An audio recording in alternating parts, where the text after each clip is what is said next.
I apologize for cutting off in that last video. I forgot my editor only allows me to do 10 minutes at a time. So this will be, that was the first video. This is the second. There will probably be 2 more after this, according to how quickly I get through conveying this information that we found.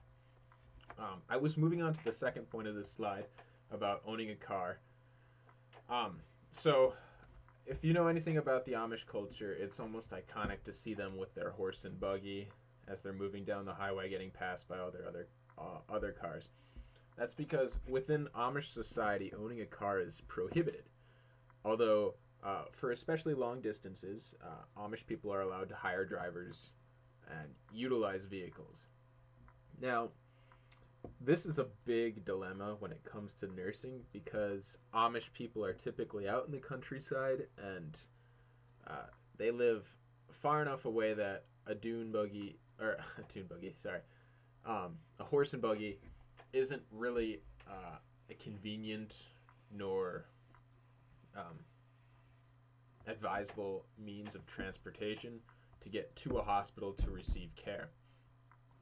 Not to mention, as I stated earlier, with the cell phone usage, typically it's limited to business owners, which means that they have no cell phone usage. Now, if you put these 2 problems together, it means that if someone has to go to the hospital, the Amish people have to find a mode of transportation to get them there. That would involve lots of work in terms of actually arranging it because they can't call the person. They got to go find a different means of getting that vehicle to take a person to the hospital. And then the nurse also has to consider, because all nurses have to consider, as soon as a patient is admitted, we're working on discharging them as quickly as possible to get them back on their feet. But when it comes to discharge, an Amish person may not actually have transportation or a ride to get back if that hasn't been set up beforehand. So we really need to emphasize the focus and the actual planning in terms of, okay, this person's going to discharge tomorrow. I should definitely arrange transportation to come pick them up. I should have done that as soon as admission was started. It really is essential. Otherwise, we've got this person either waiting around or beds are getting filled up and we can't exactly kick the person out yet because that wouldn't be ethical from a nursing perspective. So as long as we understand that there will be difficulties in terms of transportation and the means of actually getting transportation ready, then we can actually start planning for that and we can actually start initiating care in order to get the person out at a reasonable amount of time and get them back home where they need to be in order to live the life they want to live. So we'll move on from that too, and we'll step into the family. Now, the family of the Amish society is very, I don't want to say archaic, but it certainly does stem from its roots in 16th century Europe, where the father is the patriarch of the family. When it comes to dealing with the outside world, it's definitely down to the father's say. The man in charge of the family is in charge of what the family does when it comes to interaction. Women, the wives of the family, aren't typically like restricted in that sense, but they just don't deal with the outside world. What they do is the women of the family are in charge of the household itself, like the inner workings of the house. While it's not technically, it might sound a little sexist, but it's the way it works for them, and they're happy with it. Wives run the family. They take care of the children. They take care of everybody else.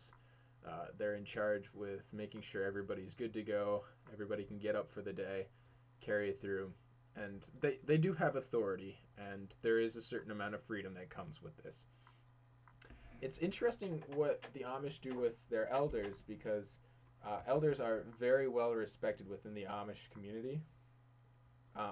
It's just that when it comes to a working community, you can't always designate somebody to be taking care of an elderly person in the home.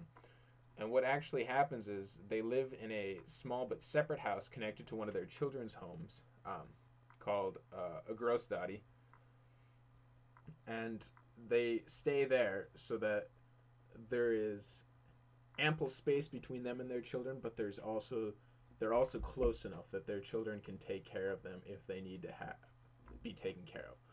And so we can see from this that elders definitely are well represented, and we shouldn't have problems with neglect because of the strong community structure within the Amish population. Now, when we get into the teenagers, children of the Amish, there are several different things that are very interesting with them. Now, the Amish themselves actually don't think that children need to be educated past the grade 8. And there was a bit of a kerfuffle, we'll say, with the United States government in this, and eventually it was passed by the Supreme Court that what they're doing is okay. They don't have to send their children past the grade 8, and it's okay from their standards. Amish people actually usually send their children privately to an Amish school and then also to a public school to learn from there too. When the children are, still children, they're assigned age-appropriate tasks, so we're not going to see anything too crazy in those regards. However, when they turn into teenagers, remember one of the tenets I said about the church was that Amish actually really emphasize adult baptism. And with adult baptism comes that freedom of choice. So when teenagers get to a certain point in their lives, they're allowed a certain it's like they can choose to leave the church, but 80% of them stay. It's called Rumspringa. I'll be talking about it later on too. It's a very fascinating aspect of the culture. They give that freedom of choice, but they still often retain a large majority of their children that come back into the faith and continue working through the Amish lifestyle.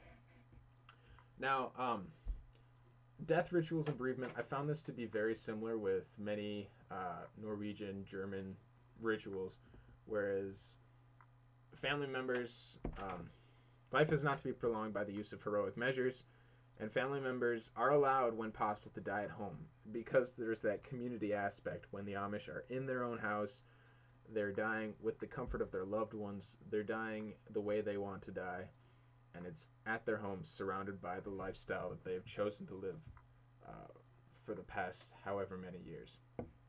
When the death actually occurs, the community, the neighbors, they come in, they help set up the home after death, kind of in a way of showing their respect to the person and to showcase the person for all they were worth to the community. And then the burial takes place at the local cemetery. So, when it comes to nursing, we have to focus on communication, and that'll be very, very important. This is probably one of the most important aspects I want you to take away from this presentation right here. Amish people are very stoic and solid. They take on what we would refer to as an impassive emotional stance, because what they want to do is they want to stay separated from the outside world and the technology that's always trying to influence them, because America really is just this big melting pot, and they really don't want that much of a piece of it. So they may seem like they're being callous and uncaring, but really that shouldn't affect your nursing care. You still need to be warm, you still need to be caring. You need to establish a rapport of trust, because trust is just so important with these people. Because if you don't have trust, you're going to lose the trust of the community, which is eventually not going to end well for anybody. So, what I'm saying is, they may not seem like they're listening, but the Amish have very good listening skills. They are polite and humble to a fault, and that really needs to be valued. However, if you're actually talking to them about certain aspects of healthcare, you may have to slow down your mode of thought, because the Amish really don't have that much in terms of health literacy. They don't interact with healthcare that much if they can help it. And we need to understand that as healthcare providers, We got to avoid the jargon. We have to avoid the technical terms. We have to lay things out in the simplest way that we possibly can.